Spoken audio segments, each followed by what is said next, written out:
Hi everyone, I'm Pratima and this is the Infinix GT30 Pro that my team and I have been testing for around 2 weeks now. Right now, there are just so many performance-centric phones in the 25 to 30,000 price segment that when I read the specs of this phone, the GT30 Pro, I was like, well, that's nothing special. But after testing it, I discovered a lot of features that are quite underrated here. At the same time, there are a couple of areas where I feel Infinix definitely could have done better, and I will explain all of that in detail in this video. So make sure you watch till the end because the final verdict might just surprise you. Okay, first of all, since the Infinix GT30 Pro is a gaming-centric phone, let me talk about the gaming capabilities. Here we get the Dimensity 8350 chipset, which is one of the most powerful chipsets we get in this very price range.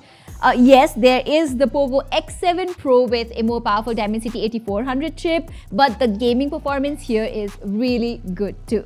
Especially for PUBG or BGMI players, Infinix has collaborated with Krafton to ensure this phone delivers a smooth gaming experience. The phone supports 120 FPS in PUBG, not by any kind of frame interpolation, but raw 120 FPS, and I was able to get an average of 118 FPS with good stability on this phone. Likewise, if you're someone who enjoys playing Mobile Legends, this phone also supports 120 FPS in that game. Additionally, heavier titles like Genshin Impact run smoothly at the highest settings and 60 FPS mode here.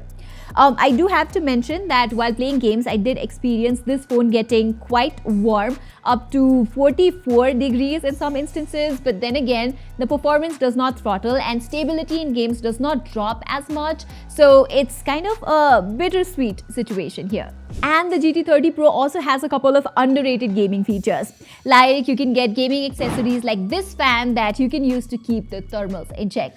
Now, please note that you will need to purchase the fan separately, but still you have the option.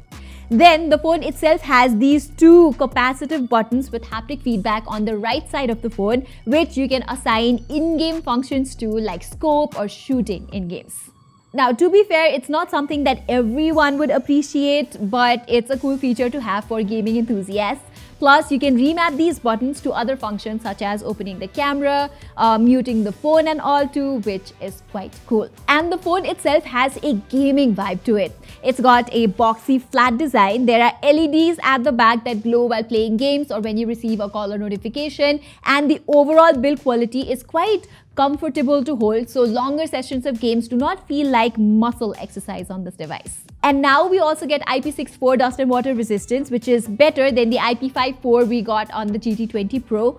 But then again, the Poco X7 Pro provides a better IP rating at this price, so maybe Infinix could have done a little better in this aspect. I don't have many complaints on the display side though. The Infinix GT30 Pro comes with a nice quality screen that's bright, is highly responsive to touch, and features good colors and contrast overall. So not only is watching videos a great experience here, but games look quite vivid and lively on this phone. You're also getting great stereo speakers with DTS audio that are loud and have crisp trebles. Not to forget, the vibration feedback on it is good too, thanks to an X-axis vibration motor. However, this phone does not have HDR video playback support on OTT platforms, so if you're a sucker for watching HDR content on Netflix or such, you might be a little disappointed. By the way, there is Gorilla Glass 7 eye protection on the front, which has proven to be quite drop resistant in my use, but we all know that it is not very scratch resistant, so be sure to put a nice screen protector once the inbuilt one wears off. Anyway, one of the things I was hoping for this year's GT30 Pro to bring is a large silicon carbon battery, but for some reason the company has decided to stick with the old-fashioned 5200 mAh lithium-ion battery. As a result, I was only getting a maximum of 7 hours of screen on time with this phone, that too in normal to moderate kind of use. These days, phones at a similar price have 7000 mAh batteries, and I have to say I really missed that kind of endurance on this phone. Yes, you get features like bypass charging here that power the processor directly while you plug in and play, but normally connecting the charger all the time is not very convenient. By the way, the charger inside the box provides 45 watt charging support, and it fully charges the phone in around 1 hour. Okay, on a different note, I am actually happy with the software experience on this phone. Infinix has come a long way when it comes to the software. I mean, I didn't face any issues in the UI, no stutters or anything like that, and the experience is actually cleaner than what you get with Poco or iQOO phones. There are hardly 3 to 4 bloatware apps here which can be uninstalled, and there are no secret hidden ads embedded in the system app, so that is great too.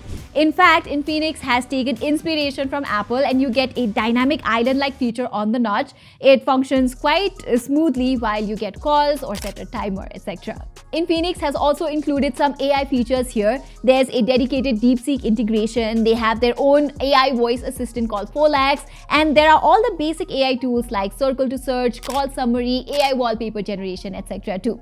The only thing that I would complain about the software here is less number of OS updates. Like 2 + 3 years is quite average commitment when you put it against the competition. And something else that's only average here is the camera performance. Now, this is a gaming phone, so I wasn't expecting top-notch cameras in the first place. Hence, I was not exactly disappointed after testing this phone, but there is still a tiny bit of optimization still needed for the cameras to work better.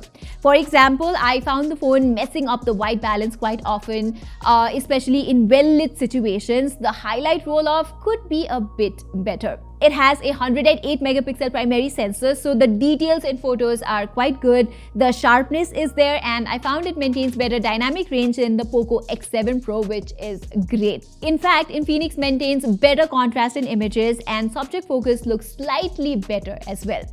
Also, the selfie camera on this phone is quite nice. Take a look at these photos. They have quite a nice skin tone, and I love the punchy contrast too. I am not happy with the way it handles skin tone in portraits though. It looks quite odd, and there's a visible sharpening going on that kind of makes you look like a painting. To be fair, even other gaming phones like the Poco X7 Pro do not bring out stunning portraits in comparison, but still, I really hope an update fixes the skin tone issue on this phone. Also, the ultra-wide camera is only mediocre here in terms of colors, details, or dynamic range. The videos are decent though. You can shoot up to 4K 30 FPS from the main and the selfie camera with good enough stabilization. The ultra-wide videos are shaky and have subpar quality, but the main and the selfie cameras have a decent, usable output, so I won't complain much. Overall, if I directly compare its cameras with something like the Poco X7 Pro, I wouldn't say that Infinix is drastically better. They are quite similar, but the GT30 Pro does do better in a few areas. Okay, so with everything that we've discussed so far, is the Infinix GT30 Pro a good gaming phone for under 25,000 rupees? Well, I would say it is one of the good options, but the competition is really tough. Yes, it does have a solid performance, a nice display, and all the gaming-centric features that no other brands provide at this price. But at the same time, I really wish Infinix had included a bigger silicon carbon battery, more years of OS updates, and better camera optimization, which would have given it an edge over the competition. As of now, the Poco X7 Pro with a more powerful processor is currently available for 24,000 rupees, making it a better overall value than the GT30 Pro. But my honest suggestion for you guys is to add like 2,000 rupees more and get this phone, the iQOO Neo 10R, which will give you similar performance but has much better cameras. Alright everybody, I hope you enjoyed this video. If you did, don't forget to subscribe to our channel and hit that notifications icon. Saying this, I'm Pratima and thank you so much for watching. Afternoon, baby.